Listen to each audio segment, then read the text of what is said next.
Now, as we've been telling you this morning, 50 million Facebook accounts have been affected by a security breach, which has potentially enabled hackers to take over people's accounts. It's thought to be the largest in Facebook's history and is particularly severe because hackers stole access tokens, which allows them to stay logged in to accounts and give them access to third-party applications that use a Facebook login. Let's talk to data privacy consultant John Sopanis. Good to see you, John. Nice to see you.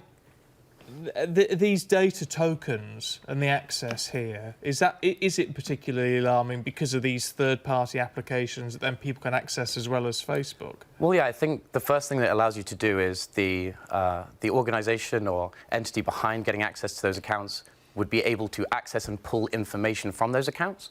So, for instance, your entire like history, everything you've ever liked, every page that you belong to, your basic profile information, where you live, what your date of birth is, and then ultimately pull that information and use it and leverage it as they want. So there are automated technologies that could pull your entire like history and essentially form a psychological profile of you. Why does it matter? I mean, I know no one wants their data breached. I mean, we know that, but we understand why, you know, addresses, dates of birth and all these sort of things which can lead to financial fraud are an issue. Why would we care if our like history is taken? I think it's what we learned from the Cambridge Analytica story, which is the intention of certain criminal actors is to be able to psychologically profile swathes of the population to create subsets of that population that they know will be susceptible to certain types of messages, certain types of advertising, and then use that information to micro-target those individuals with that information. So with the Cambridge Analytica, it was ocean psychological profiling, whether you're open or neurotic or conscientious.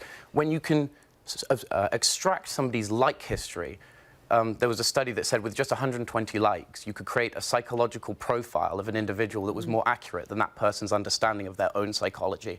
That information is incredibly powerful, incredibly dangerous, and in the wrong hands can be leveraged in incredibly malicious ways. So how severe is this particular breach? Because the information has already been gleaned. I know Facebook have made people aware of it now, but that information has already been gleaned, hasn't it? I think it's absolutely catastrophic. I think there is no forensic capability, real or hypothetical, that can put that personal information back in its box. 50 million people, potentially their psychological profiles. That information is useful almost in perpetuity. Your psychological profile 5 years from now can be used to leverage you in similar ways to as it would be now. And this vulnerability has existed since July 2017, which is 14 months. Well, that's the concern, isn't it? I mean, when something is hacked, we worry about it. The fact that this has been an open door for more than a year, how can it not have been detected?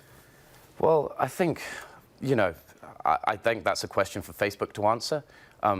If they are unable to ensure the security of their platform and are unable to meet the data breach notification requirements as required under the GDPR, 72 hours from notification, 14 months for a security vulnerability like this to go undiscovered, to be potentially exploited multiple times by actors we don't identify, that Facebook haven't named, that's incredibly worrying for us all, and it's not a separate issue. The important thing to understand about privacy is an erosion it's incremental. So this isn't a different story to Cambridge Analytica. It's a further permanent erosion of all of our privacy rights because that information about you is out there permanently on other people's computers and you have no way of getting it back. Do you think Facebook are unjustifiably playing this down? Because all people have been told to do is log off and log back in again. I mean, they're not being told to change their password, so perhaps they might not realise how significant this is. I mean, the statement was laughable in terms of the types of advice they're giving consumers have nothing to do with the nature of the breach. Changing your password isn't going to change the privacy impact of what's happened here. It's, yeah, they're pulling the wool over people's eyes, essentially because the damage is permanent.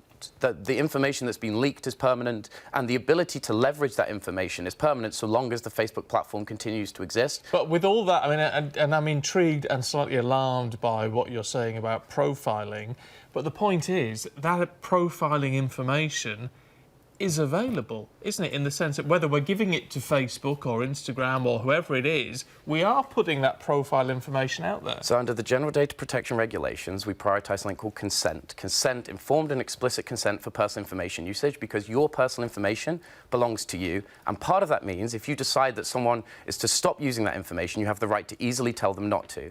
In this case, you do not have that ability because the people who have the information are criminals. That is a problem, and it is irreversible breach of security and breach of privacy So rights. The user is helpless. There's absolutely Completely nothing, helpless. There's they can nothing do. that the user can do that will make this any better, changing your profile, changing your password. This is an irrevocable erosion of privacy rights on a mass scale that cannot be undone. OK. John, I was going to say good to talk to you. Yeah, it paints I know a it is slightly alarming to terrifying talk to you. picture. Yeah. Thank you. Sort of means we can't, we should be careful of what we like and what we actually Yes. do on all these platforms. It's quite Worth terrifying, thinking really. about. We've got the papers heading away in just a moment with barrister Abir Panja